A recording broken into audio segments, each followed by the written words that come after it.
আলহামদুলিল্লাহ, আমার বয়স 18। কিভাবে বাড়িতে বিয়ের কথা বলবো? যুবকরা সব বিয়ের জন্য অস্থির। বাইরে আমি তো বলি, এখানে অভিভাবকদের দায়িত্ব হলো উপযুক্ত হয়ে গেলে সন্তানকে বিয়ে দিতে দেরি না করা। আর সন্তানের দায়িত্ব হলো বয়স 18 হয়েছে, বাড়িতে বিয়ের কথা বলার দরকার নাই। পয়সা কামানোর পিছে লাগেন, সিরিয়াসলি পয়সা কামান। কিচ্ছু না পারলে রিক্সা চালান, দূরে যায় চালান, যেভাবে হোক পয়সা উপার্জন করেন।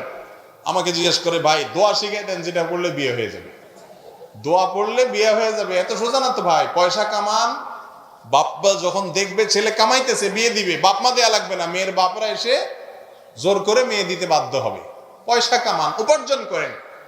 অলস থাকবেন বৈশা বৈশা সুবহানাল্লাহ আলহামদুলিল্লাহ পড়বেন আর বলবেন যে হুজুর বিয়ে করে দেন, এত সহজ না।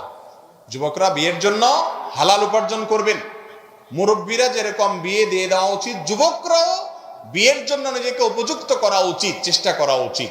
আর যদি বাপেরে বুঝাইতে না পারেন, ভালো একজন হুজুরে বলবেন, হুজুর নবী করিম সাল্লাল্লাহু আলাইহি সাল্লাম বলেছেন অভিভাবকদেরকে যে তোমাদের সন্তানরা বিয়ের উপযুক্ত হলে, কোনো উপযুক্ত পাত্র বা পাত্রী পেলে তাড়াতাড়ি বিয়ে দিবা, দেরি করবা না। দেরি করলে ফিতনা হবে, এরা বিপদগামী হবে, খারাপ পথে যাবে, সমাজ নষ্ট হবে। নবীজি বলে গেছেন। হুজুর আমার বাপেরে তো আমি হাদিস বলতে পারি না, বলে তো মাইর খাবো। তো আপনি একটু বুঝান, ফুসলায়া ফাসলায়া হুজুরে ওই মুরব্বীর সাথে লিঙ্ক করাই দিবেন। হুজুর ফুসলা ফাসলা রাজি করাতে পারলে আলহামদুলিল্লাহ কিল্লা ফতে। কিন্তু আপনার কাছে আপনাকে করতে হবে, উপার্জন করতে হবে।